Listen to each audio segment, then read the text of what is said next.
Hello everyone, welcome to this another video. आज की video में हम लोग देखने वाले टाइप्स ऑफ मशीन लर्निंग के बारे में। तो टाइप्स ऑफ मशीन लर्निंग के बारे में देखने से इसके अंदर काफ़ी ज़्यादा टाइप्स हम लोग देखेंगे। सबसे पहले तो देखते हैं ऑफलाइन और ऑनलाइन मशीन लर्निंग क्या होता है। मशीन लर्निंग के दो मैंने पार्ट्स किए हैं, है ना। एक होता है ऑफलाइन मशीन लर्निंग, दूसरा होता है ऑनलाइन मशीन। पैरेलली देखना है हम लोगों को, है ना। सारे अलगोरिदम्स को इन दो टाइप्स में डिवाइड कर दिया बेसिकली। तो ऑफलाइन मतलब क्या कि ये ऑफलाइन है, समझ लो ऑफलाइन काम करेगा। बैच मशीन लर्निंग, ये ट्रेडिशनल मशीन लर्निंग जो बोलते हैं वो पकड़ लो। इसके अंदर क्या होता है कि पूरा डेटा एक साथ इस्तेमाल होगा। सारा का सारा डेटा एक साथ ही इस्तेमाल होगा। सपोज़ हमारे पास में 500 GB का डेटा है। 500 GB का डेटा एक साथ ट्रेनिंग के लिए डाल दिया जाएगा तो ये पागल हो जाएगा। ये क्या करेगा, ट्रेन ही होता रहेगा, पागलों की तरह ट्रेनिंग करता रहेगा। काम कर कर के दिमाग फट जाएगा इसका। ऐसा होता है ऑफलाइन मशीन लर्निंग, क्योंकि बहुत सारा डेटा होता है। जब मशीन लर्निंग का टाइम आता है ना, जब हम लोग करते हैं एल्गोरिदम्स बनाते हैं, बहुत सारा डेटा होता है, तो ये सारा का सारा डेटा साथ में ले लेता है। तो फिर इसके अंदर क्या होता है कि periodically training again and on new data. अगर तुम्हारे पास में नया डेटा आएगा तो नए डेटा के ऊपर तुम लोगों को फिर से ट्रेन करना पड़ेगा। लेकिन इसके अंदर क्या होता है ऑनलाइन मशीन लर्निंग के अंदर कि डेटा जो है वो बैचेस में इस्तेमाल होता है। कि भाई तुम्हारे पास में जो डेटा है उसके तुम लोग अगर 500 GB का डेटा है तो उसके 5 बैचेस बना लो, 100 100 GB का इस्तेमाल करो, ठीक है। तो 100 100 GB का मतलब क्या हो गया, डेटा का साइज छोटा हो गया। तो ये क्या करेगा, थोड़ा थोड़ा डेटा लेगा, उसके ऊपर ट्रेनिंग करता रहेगा। और उसके बाद में दूसरे दिन सपोज इसके अंदर ऑटो ट्रेनिंग का भी एक होता है। ऑटो ट्रेनिंग मतलब क्या करता है ये, जब भी डेटा में चेंजेस करोगे, जब भी चाहो तुम उसको बैचेस के अंदर ऑटो ट्रेन करते रहते हो। कि आज इसको हम लोगों ने 100 GB डेटा पे ट्रेन किया, उसके बाद में हम लोगों ने कल के दिन उसको और 100 GB डेटा के ऊपर ट्रेन किया। तो ये ऑटो ट्रेनिंग करता है अपने आप को, ठीक है। तो ये हो गया ऑनलाइन और ऑफलाइन का बेसिक डिफरेंस। तो ये ऑफ कोर्स स्लो होगा। क्यों स्लो होगा, क्योंकि सारा का सारा डेटा एक साथ ले रहा है ये। लेकिन ऑनलाइन क्या कर रहा है कि इसका डेटा बैचेस में आ रहा है ना, तो छोटा छोटा डेटा आ रहा है और ये रोज़ ट्रेन कर रहा है, तो ये फास्ट होगा। ऑफ कोर्स फास्ट होगा, है ना।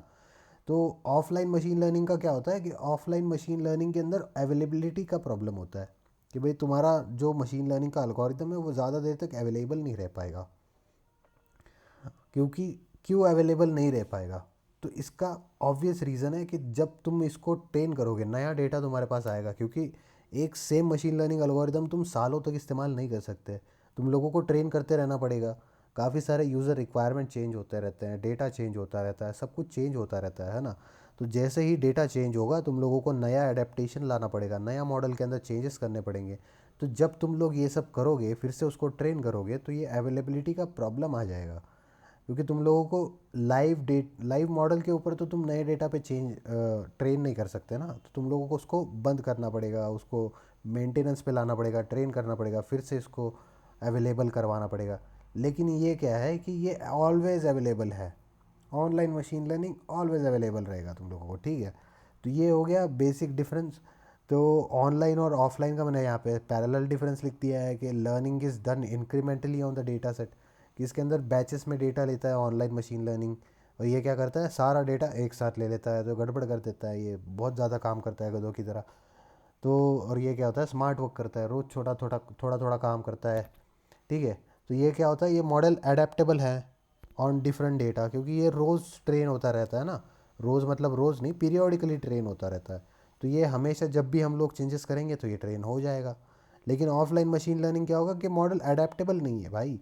कि जब भी तुम लोगों को इस पर काम करना होगा तो तुम लोगों को इसको ऑफलाइन लाना पड़ेगा। ऑफलाइन लाने के बाद में इसके ऊपर तुम नया से ट्रेन करो, नए डेटा के ऊपर ट्रेन करो, और उसके बाद में फिर से अवेलेबल करवाओ, ऑनलाइन ले जाओ इसको।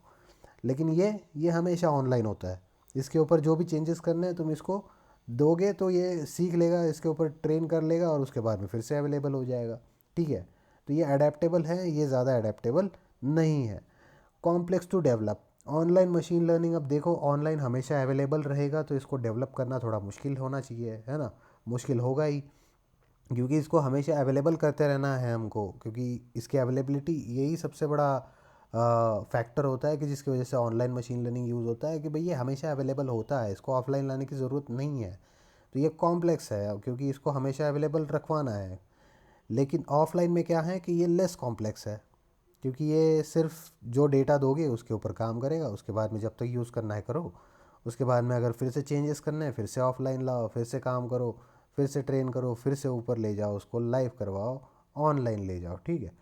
तो इसके अंदर क्या होता है, रिक्वायर मोर कंप्यूटेशंस, क्योंकि बार बार ट्रेन करना पड़ेगा। हमेशा जब डेटा आएगा तुम्हारे पास में, नया डेटा आएगा, नया बैच आएगा, फिर से ट्रेन करवाओ, तो ज़्यादा कंप्यूटेशन होंगे। फ्यूअर कंप्यूटेशंस रिक्वायर कि भाई तुम एक बार ट्रेन कर दो, दो बार ट्रेन कर दो, फिर एक बार ऑनलाइन डाल दिया तो भूल जाओ उसको। लेकिन इसका साथ में ये ऊपर वाला जो है वो भी कंसिडर करना चाहिए कि ये मॉडल अडेप्टेबल नहीं होता, क्योंकि इसको फिर से ऑफलाइन लाना पड़ता है जब डेटा में चेंजेस आएंगे तब, ठीक है। तो ये हो गया, इसके अंदर फ्यूअर कंप्यूटेशन रिक्वायर्ड, इसके अंदर ज़्यादा computation required. Less storage space is required, क्यों? क्योंकि जो डेटा है वो तो छोटा है ना भाई। तुम लोग बैचेस के अंदर ट्रेन कर रहे हो, जैसे कि 500 GB का डेटा है, तुम 100 GB यूज़ कर रहे हो, तो तुम्हारे पास 100 GB का स्टोरेज रहेगा तो भी चलेगा, लेस स्टोरेज इज़ रिक्वायर्ड। लेकिन इसके अंदर क्या है कि तुम लोगों को ज़्यादा स्टोरेज चाहिए, क्योंकि डेटा सेट ही बड़ा है, 500 GB स्टोर करना है, तो तुम लोगों को 500 GB का चाहिए स्टोरेज, ठीक है। तो ये हो गया। उसके बाद में इट कैन बी एक्सपेंसिव, क्योंकि इसके अंदर रिसोर्स इंटेंसिव है, रिसोर्स ज़्यादा इस्तेमाल होते हैं। अब तुम बोल रहे हो कि भाई स्टोरेज इसके अंदर कम लगता है, फिर रिसोर्स कैसे ज़्यादा लगते हैं? क्योंकि ये हमेशा अवेलेबल होता है ना, हमेशा अवेलेबल रहेगा, तो इसके अंदर हम लोगों को कुछ रिसोर्स लगेंगे जो हमेशा इसको ऑनलाइन, हमेशा इसको लाइव रखेंगे और साथ में इसका ट्रेनिंग भी करवाएंगे, तो रिसोर्सेस इस तरह से बढ़ जाते हैं। तो ये क्या होता है, लेस एक्सपेंसिव होता है, क्योंकि तुम इसको ऑफलाइन ला के ट्रेन करवा रहे हो फिर ऑनलाइन करवा रहे हो, ठीक है। ये हम लोग आगे जब कोड करेंगे ना तब और ज़्यादा अच्छे से समझ में आएगा, अभी फ़िलहाल इतना ही डिफरेंस देख लो, ठीक है। इसलिए मुझे थ्योरी पढ़ाने में थोड़ा सा बोर लगता है, लेकिन क्या कर सकते हैं, ये पता होगा तो आगे का समझ में आएगा तुम लोगों को, नहीं तो आप दिमाग माथा पच्ची करते बैठोगे, ठीक है। मशीन लर्निंग के और टाइप देखेंगे। और टाइप मतलब वो दो देखे, वो क्या थे, वो एक अलग टाइप का क्लासिफिकेशन था। ये उन्हीं सारे एल्गोरिदम्स को, मशीन लर्निंग के सारे एल्गोरिदम्स को दो अलग अलग और टाइप में हम लोग डिवाइड कर रहे हैं, है ना। तो इंस्टेंस बेस्ड मॉडल्स होते हैं, और मॉडल बेस्ड जो होता है वो मशीन लर्निंग का एक टाइप होता है। इंस्टेंस बेस्ड मतलब क्या होता है, जो डेटा को मेमोराइज कर लेता है, और मॉडल बेस्ड जो होता है वो डेटा को जनरलाइज कर लेता है।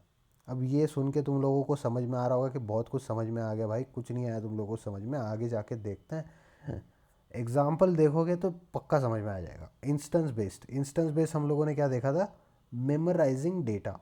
तो ये क्या कर लेगा, पूरा डेटा मेमोराइज कर लेगा। तो जब भी ये नया डॉट आएगा, ये रेड वाला डॉट है ना, ये नया वाला डॉट है, और ये दो अलग अलग पार्ट्स है, इसको क्लासीफाई कर दिया है, सपोज इस पर क्लासिफिकेशन यूज़ हुआ है, ठीक है।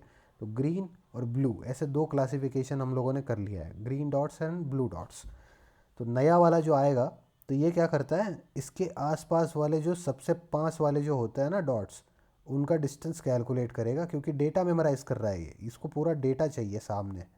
पूरा डेटा सामने रहेगा तो उसके आसपास में जो सबसे क्लोजेस्ट होंगे उसके हिसाब से ये इसको नया रंग देगा, ठीक है। तो अब इसमें से इसको पता चल रहा है कि ये ब्लू है, इसके सबसे पास में है, ये भी ब्लू है जो इसके पास में है, तो इसका रंग ब्लू होना चाहिए। तो ये हो गया इंस्टेंस बेस्ड के अंदर। लेकिन इसके अंदर क्या चाहिए, इसको पूरा डेटा होना चाहिए, क्योंकि ये डेटा के साथ में ही कंपेयर कर रहा है ना। ये हो गया इंस्टेंस बेस्ड। अगला होता है मॉडल बेस्ड। तो मॉडल बेस्ड क्या करता है, ये जो डेटा होता है उसके पास में, उसके ऊपर एक मॉडल चला देता है। मॉडल चलाने के बाद में ये कोई पैटर्न ढूंढ लेता है, कोई क्लासिफिकेशन का लाइन बना लिया इसने, देखो ये लाइन बना लिया इसने। और उसके बाद में जब नया पॉइंट आया तो तब उसको पता लग गया कि ये ब्लू होना चाहिए, क्यों? क्योंकि ये लाइन के इस तरफ है। तो ये इसने फार्मूला बना लिया यहाँ पे कि इस लाइन के नीचे सारे ब्लू हैं, इस लाइन के ऊपर सारे ग्रीन है सारे, सॉरी।